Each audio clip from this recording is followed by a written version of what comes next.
It is almost time for Thanksgiving. I cannot believe we're already at this part of the year. This is like the earliest I remember Thanksgiving happening in a really long time. So every year I show you guys a few simple recipes that you can make for Thanksgiving that are plant-based, they're low fat, lower in calories. So today I'm going to show you a really simple homemade stuffing. I grew up with stovetop, which I loved. So when I started cleaning up our diet and eating food that wasn't so processed, like I really wanted to replace our Thanksgiving stuffing and make it yummy. And this is super simple. You don't even need a recipe. It's really all to taste and it's really yummy, and you can add anything else that you want to it. So I'm gonna show you that, and then I'm gonna show you how I make my maple pecan roasted Brussels sprouts. These are so good. It's a favorite side of ours at Thanksgiving, and I will link the recipe for this. It's free on my website, and if you head over to my website, you can look at my Thanksgiving blog where I basically explain how I set up for Thanksgiving in a more whole food, plant-based way. But I also share with you guys how I do indulge in certain things. You know, it was a task getting 70 pounds off and then keeping it off, and I still want to enjoy the holidays but not like go nuts. So I explain all of that in my blog, and plus there's all of my free Thanksgiving recipes on there, and I will link all of that below for you guys.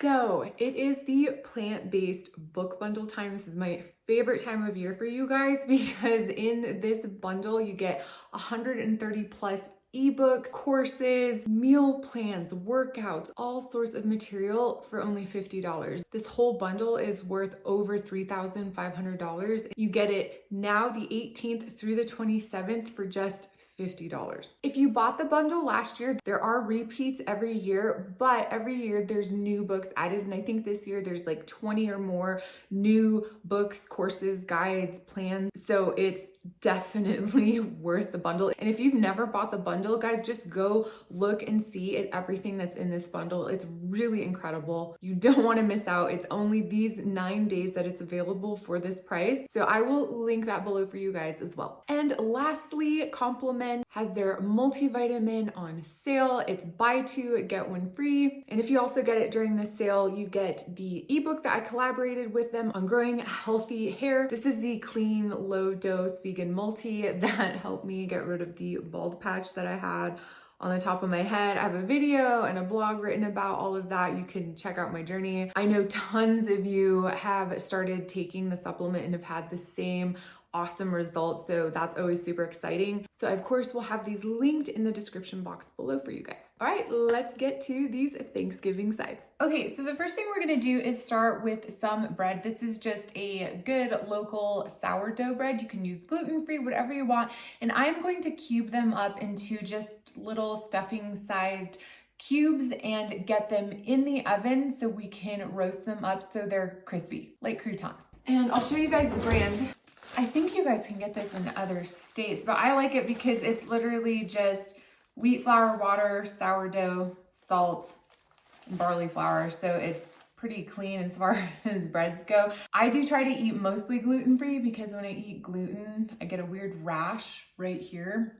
But I couldn't get all the way down to the store that sells the vegan gluten-free bread. So we're gonna make it this way today. So I am just gonna take a few pieces at a time and just cut them into little cubes.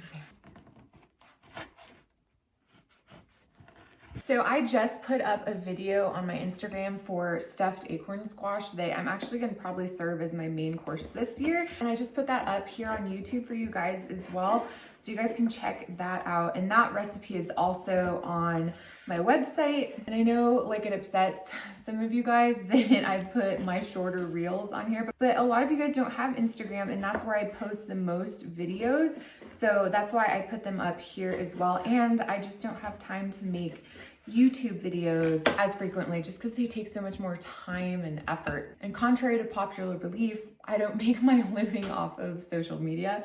YouTube barely generates enough to keep my website up and running. And because I don't put any ads on my website, you know, to help offset the cost, I have to pay for all of it. So I think on the internet, I saw ones that there was speculation that I made like $2 million a year. And I was like, from where would I make $2 million a year? That would be fantastic, but no.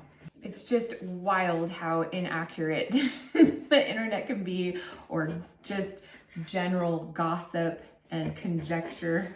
I've seen entire interviews where people have just like made up facts about me or my life. And I just have to chuckle because who has time for this stuff? Who has time for gossip, especially on the internet? I don't have time.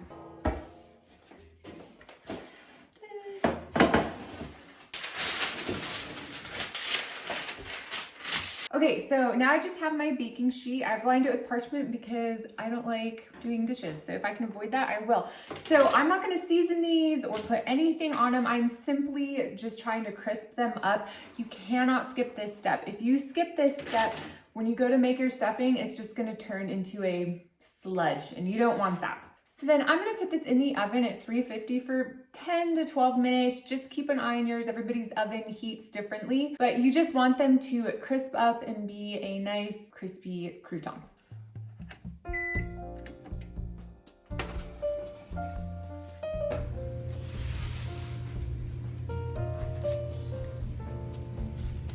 So while the bread crisps up, I'm gonna dice an onion and dice up some celery.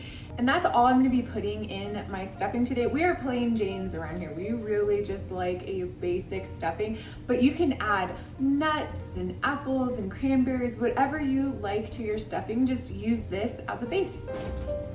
Celery. You gonna help me? Yeah. Okay, so I'm gonna saute my onions right into my pan, and I don't use any oil, you know, a good non-stick ceramic pan. You shouldn't need to use any, and this is how I save on extra fat and calories. So after those have browned up, I'm gonna add the celery, and all this brown deliciousness on the bottom of the pot is gonna come up when I add the stock, and it adds so much flavor. It's so good. So now, of course, I'm gonna season this with garlic salt and then poultry seasoning. I found this one, I don't love it as much as the standard Kroger poultry seasoning. It's just herbs. There's no poultry in poultry seasoning. Crispy. So now I'm going to turn my heat on again and add all of the crispy croutons to the onion mixture, and I'm going to add some vegetable stock. I just made this from some vegetable cubes I have, but you can buy it boxed as well. And you want to add enough to make sure that this is wet but not soggy. So then I'm gonna season it with the garlic salt generously, and then I add a lot of poultry seasoning, and that gives it that traditional, you know, stuffing flavor. I mix that all in, and then I do add some more vegetable stock just to make sure it's wet enough. And see, this is perfect. It's not sopping wet, but you definitely want it to be a little more wet. Careful, it's hot. So good. So because I'm gonna bake it, you know, give it a second cooking, I made it a little more wet, but we like the top to get kind of crispy, which is why I do a bake. But otherwise, it's ready to eat straight from the pot. My, that looks good. So then I just pop it back in the oven at 375 for like 15 minutes, just so a nice crust develops on the top of the stuffing, just like this. So good. I suppose you could broil it too, just keep a close eye on it. But yeah, this is so good. Now we're gonna make the maple pecan roasted Brussels sprouts. So I have my Brussels sprouts all nice and washed right here. So I'm gonna slice them and put them in my bowl. Then we're gonna sauce them up and get them in the oven. It is so simple and so delicious. And all I do is cut the end off and cut them in half and then toss them in my bowl. So now I'm just going to drizzle some maple syrup onto the Brussels sprouts, add some of this coarse ground Dijon mustard, mix that up, and then season it generously with garlic salt. Guys, if you haven't tried garlic salt, it's like magic. It's so yummy. But I taste this. I do this to taste. So taste it. If you need a little sweeter, add that. Just adjust it the way you want. And then I get it into a roasting dish, and I put it in the oven at 425 for about 20 to 30 minutes. So now I'm going to candy the pecans that go on top, and you just need like a tablespoon of maple syrup in a hot pan and some chopped up pecans, and you just kind of roll them around in there for a few minutes, and when they start to brown and get aromatic, then they're done. And guys, these are so delicious to add to the Brussels sprouts. You could also broil these at the end if they're not crispy enough for you. But once they're out, I plate them up, add some cranberries and those pecans on top, and it is so delicious, guys. Check this out. It's beautiful. It makes a great presentation. The stuffing is delicious and so simple. So yeah, just look for the links to recipes in the comments below. I don't have a recipe for the stuffing, but as you see, it's just so easy, can be done to taste. But I hope you guys have a wonderful Thanksgiving this year.